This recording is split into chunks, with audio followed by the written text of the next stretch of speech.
இந்த படத்தோட ட்ரெய்லர் பார்த்தேன். எனக்கு ரொம்ப கம்மியான நேரம் இருக்குது. நான் நிஜமாகவே ஊருக்கு போகணும். நான் போய் சொல்ல. அதனால் இங்கே இருக்க எல்லார் மேலேயும் சத்தியமாக இந்த படத்தோட ட்ரெய்லர் பார்த்தேன். எனக்கு ரொம்ப நல்லா இருந்தது. ரொம்ப ரொம்ப நல்லா இருந்தது. ரொம்ப பிடிச்சிருந்தது. எனக்கு மாஸ்க் படம் ஆரம்பிக்க போகிறேன்னு விடுதலை பண்ணும்போது ஒரு நாள் சார் சொன்னார், படம் இந்த மாதிரி ஷூட் ஆரம்பிக்க போகுதுன்னு. இன்றைக்கி அதோட ஆடியோ லான்ச்சில் அந்த படத்தோட இந்த டைட்டில் கேட்டோன்னே இந்த கதை என்னவா இருக்கும் அப்படின்னு ஒரு எதிர்பார்ப்பு இருந்தது. எம்.ஆர். ராதா சாரோட மார்க்ஸ் யூஸ் பண்ணது வந்து ரொம்ப எதிர்பார்ப்புன்னு அதிகப்படுத்துச்சு.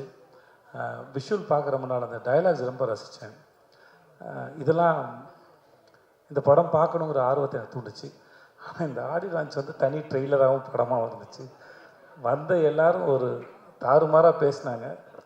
அது ராமரில் ஆரம்பித்து ராமர் வந்து தெரில,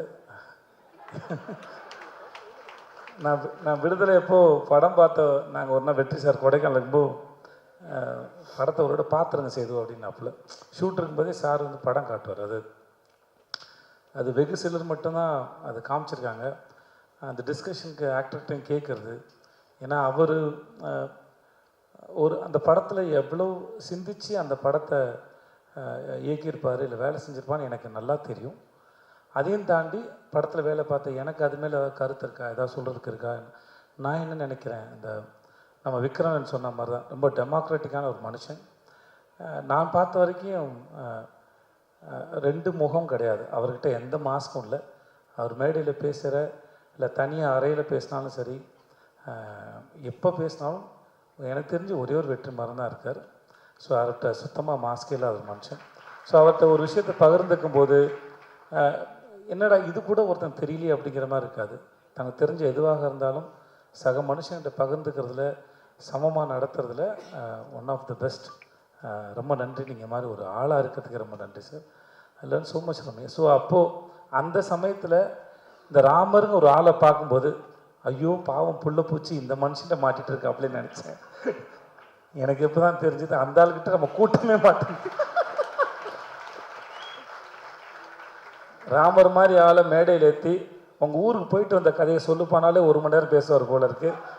நம்மளாம் உட்காந்து ஜாலியாக கேட்கலாம். ஸோ ராமர் பேசினா இருக்கட்டும், நம்ம கிங்ஸ்லி பேசினா இருக்கட்டும், சுப்பிரமணிய சிவா சார் பேசினா இருக்கட்டும், எல்லாருமே ரொம்ப நல்லா பேசினாங்க.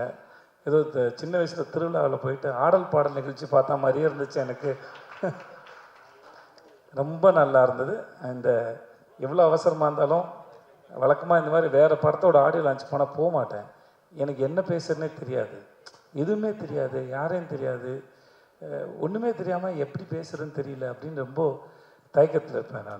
நான் ஒரு அந்த மாதிரி சமயத்தில் நான் ஒரு இப்போ ஜிவி பாடினார்ல, ஒரு சிங்கராக பிறந்திருந்தா 2 பாட்டு பாடிட்டு போயிடலாம், ஒரு 2 நிமிஷம் பாடினா கூட்டத்தை நம்ம பக்கம் திருப்பிடலான்னு தோணும். ரொம்ப கூச்சத்தில் தான் போவேன். நான் முறையாக வேறொரு படத்தோட ஆடியோ லான்ச்சுக்கு வந்து நான் ரொம்ப சந்தோஷமாக போகிறேன்னா அது இந்த படத்தோடு தான். இந்த ஆனால் ஒன்று மட்டும் தெரியுது, இந்த வேலை பார்த்த மனுஷங்களாம் உள்ளுக்குள்ளே செம்மையாக அடிச்சுட்டு வந்துருக்கானுங்க போல இருக்குது. மேடையில் நாகரிகம் பேசுகிறாங்க. ஏன்னா நல்லா பேசிக்கிட்டாங்க. இப்போ நல்லா பேசிக்கிட்டாங்க, நல்லா இருந்தது, வெளியும் தெரிஞ்சுது. அப்புறம் இருக்கிறார் இல்லை அப்படிங்கிற அந்த நெல்சனுடைய அந்த காட்சி என்னன்னு, அவர் எந்த தூண்டில் இருப்பாரோ துரும்பில் இருப்பாரோ, ஆனால் படத்தில் இருக்காருன்னு நினைக்கிறேன். நானும் தெரிஞ்சு பார்க்க ஆசையாக இருக்கேன். மற்றபடி கவின், உங்கள் வாழ்த்துக்கள் கவின். கவின் ஸ்க்ரீனில் பார்க்குறது ரொம்ப பிடிச்சிருக்கு. ரொம்ப வசீகரமாக இருக்கீங்க, ரொம்ப நல்லா இருக்கீங்க. உண்மையாகவே ரொம்ப சிலரோட பார்க்கும்போது பிடிக்கும், ஸ்க்ரீனில் பார்க்கும்போது அந்த தனிநபராக பிடிச்சிருக்கு. நம்ம இவர் தான் சொன்னாருங்க, நம்ம நெல்சன் சொன்ன மாதிரி இன்றைக்கி நம்ம டிஃப்ரெண்ட் ஸ்கிரிப்டை சூஸ் பண்ணும்போது முன்ன பின்ன அடி வாங்கலாம். ஆனால் இதுதான் ப்ராக்டிஸ் பின்னாடி இருக்கிறதுக்கு. ஏன்னா எப்பயுமே வந்து வண்டி மேலே ஏறிட்டே இருக்காது, வண்டி ஒரு நாள் வந்து கீழே இறங்கும். அப்போது இறங்கும்போது நமக்கு விழுவுற அடியை தாங்கிறதுக்கான பலம் இருக்குமான்னு தெரியாது. ஆனால் இன்றைக்கி விழுந்து வாங்குகிற ப்ராக்டிஸ் பண்ணுற இந்த மென்டல் ஹெல்த் வந்து பின்னாடி என்ன அடித்தாலும் எவன் அடித்தாலும் தாங்குற அளவுக்கு இருக்கும் நம்புகிறேன்.